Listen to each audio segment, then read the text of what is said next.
નમસ્તે મિત્રો, દીર્ઘ educational classic ચેનલમાં આપનું ફરી એકવાર ખૂબ ખૂબ હાર્દિક સ્વાગત છે. મિત્રો, આજે આપણે શ્રી જય ભીખુજીની નવલકથા જોઈશું. તો ચાલો મિત્રો વિડીયો શરૂ કરીએ.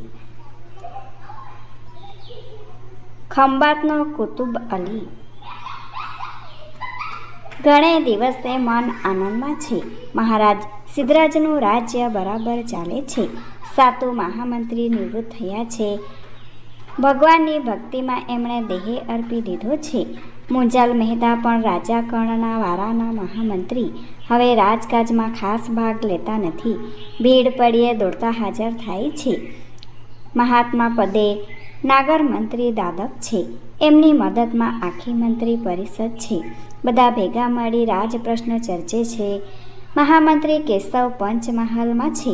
હમણાં માતાની સ્મૃતિ માટે ત્યાં ગોગ નારાયણનું મંદિર બાંધી રહ્યા છે. સોરઠમાં સજ્જન મહેતા છે. ગિરનાર તીર્થના દેહરા સમરાવી રહ્યા છે. નામ મહારાજ સિદ્ધરાજનું, ધન પ્રજાનું, મહેનત પોતાની. માળવામાં મહામંત્રી મહાદેવ વહીવટ સંભાળે છે. એને રાત દહાડો સજાગ રહેવું પડે છે. ખંભાતમાં મહામંત્રી ઉદા મહેતા બેઠા છે. રાજ દરબારમાં નવા મુસ્તદી છે, પણ ભાત પાડે એવા છે. મહારાજ શાંતિ અનુભવે છે. બધે શાંતિ છે. અમન ચમન છે. એક દિવસની વાત છે. મહારાજ સિદ્ધરાજ શિકારે નીકળ્યા છે. શિકાર એટલે શિક્ષણ.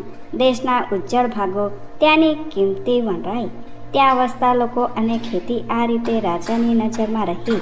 વળી હમણાં એક ચિત્તો નજીકના પ્રદેશમાં પેધી પડેલું રાત વરત આવી શિકાર કરી જાય. પાડું બકરું કે ગાય હાથમાં આવ્યું તે મારીને ઉપડી જાય. મહારાજાએ આજે એનો પીછો પકડ્યો હતો, પણ ચિત્તાની જાત લુચ્ચી એ મહારાજાને ખૂબ દૂર દૂર ખેંચી ગયું. અનુચરોમાં ફક્ત એક જણ સાથે રહી શક્યો. બપોર થયો, ભાણ તપ્યો, પૃથ્વી અંગારા વેરવા લાગી. મહારાજ એક ઝાડ નીચે આરામ લેવા બેઠા. ઝાડ પર વાંદરા રમે.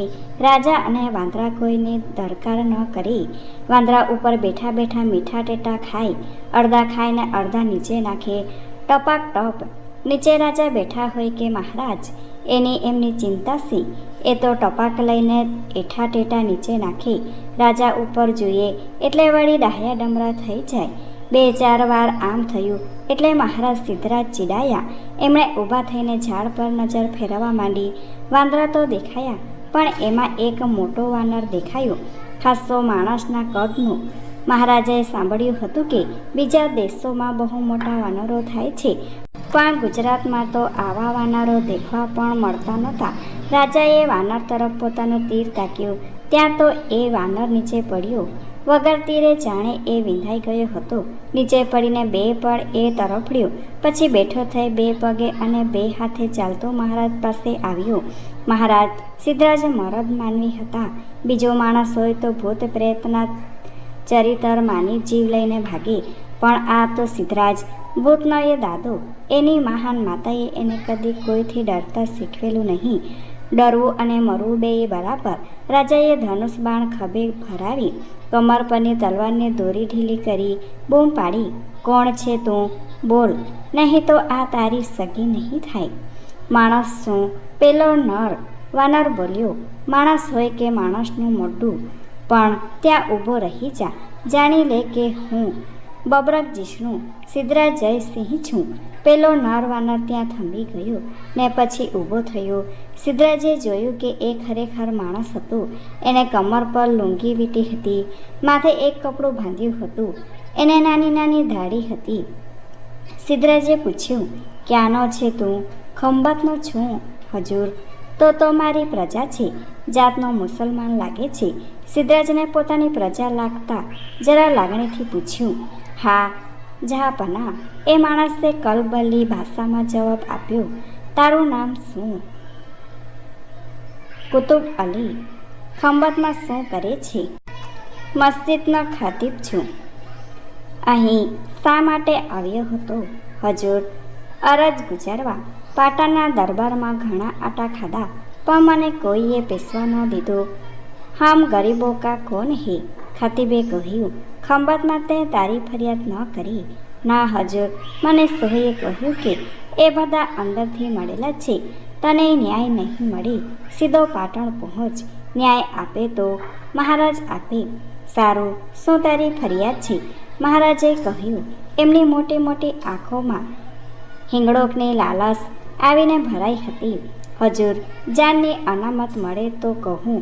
ખતીબે કહ્યું. રાજા સિદ્ધરાજના રાજમાં તારો વાળ પણ વાંકો નહીં થાય. અદલ ઇન્સાફ એ મારું વ્રત છે. હજૂર, એ જાણું છું. ગુજરાતના બાદશાહની એ આબરૂ મુલક મહસૂર છે. ગરીબ નવાજ ખંભાતના દરિયાકાંઠે આવેલા એક પરામાં અમે રહીએ છીએ. મૂળ તો ગાયમાંથી ઝઘડો જાગ્યો, બારે તોફાન થયું, 80 માણસો માર્યા ગયા, અમારા ઘર બાર જલીને ખાક થયા. હવે અમારા માટે તો ઉપર આસમાન અને નીચે જમીન રહી છે. મુસલમાનો આપની પાસે અદબ ઇન્સાફ માગે છે. હજૂર, અને ખતીબે પોતાની કમર પર રહેલો કાગળ આગળ ધર્યો. એમાં લખ્યું હતું, मैं हूँ मुसलमान खंबात का खतीब मेरा नाम, आया हूँ अरज गुजारने, सुनो गरीब नवाज, सुनो गरीब नवाज, गुर्जर नाथ गुणवान खंबात के मुसलमान पर हुआ जुल्म अपार, मकान मस्जिद सब गया रहे, नहीं कुछ पास, इंसाफ करो सुल्तान तुम, यही एक अरदास. મહારાજાએ અરજી વાંચી એટલામાં મહારાજાના અંગરક્ષકો એમને શોધતા ત્યાં આવી પહોંચ્યા. તેઓએ દૂરથી રાજાને સલામત જોઈ બૂમ પાડી. ઘણી ખમ્મા ગુર્જર ચક્રવર્તી મહારાજને. કોણ? શિવસિંહ, અંગરક્ષકની ટુકડીના આગેવાન. શિવસિંહને ઉદ્દેશીને મહારાજે કહ્યું, આ ખતીબ ખંભાતનો મુસલમાન છે, એના પર જુલમ ગુજર્યો છે. હા હજૂર, હમણાં ઉદા મહેતાના ખંભાતમાં જૈનની ફાટ વધી સંભળાય છે. શિવસિંહે કહ્યું. શિવસિંહ, કંઈ તપાસ કરી? તપાસ કર્યા વગર કોઈને માથે આળ ન મુકાય. ધર્મની બાબત નાજુક છે. રાજાએ જનમત જાણવા પ્રશ્ન કર્યો. મહારાજા ધીરાજ, વાઘને કોણ કહે કે તારું મોં ગંધાય છે? શિવસિંહ, આ ખતીબને તારા રક્ષણમાં રાખ. હું કહું ત્યારે દરબારમાં હાજર કરજે. જેવો હુકમ. મહારાજ, હવે ચાલો નગર ભણી. ખતીબ સાથે બધા પાછા વળ્યા. મહારાજ ઊંડા વિચારમાં પડી ગયા હતા. કેટલીક વારે પાટણના કાગરા દેખાયા. કોટક ધ્વજ આકાશમાં ઉડતો દેખાયો. નગરમાં પ્રવેશ કરતા મહારાજે કહ્યું, શિવસિંહ, હું થાક્યો છું. વિશ્રામ લેવા 3 દિવસ અંતઃપુરમાં રહીશ. મહામંત્રીને વાત કરજે. જેવી યજ્ઞા. શિવસિંહે કહ્યું અને ખતીબને લઈને એ પાસેની ગલીમાં વળી ગયો. Thanks for watching. Please subscribe my channel. Thank you.